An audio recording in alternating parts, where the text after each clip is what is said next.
নৌকা করে লাগে আসতে দিতে।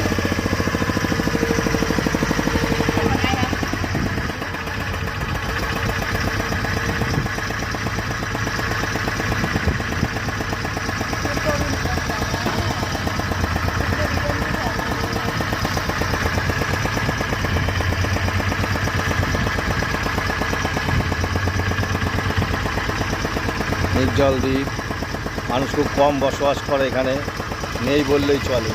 খালি একটা মন্দির, পুরনো মন্দির, ঐতিহ্য। চিল্কা ঝিল আছে, এই যে চিল্কা ঝিল, পুরো জল আর জল, নদী, কোনো জনবসতি নেই।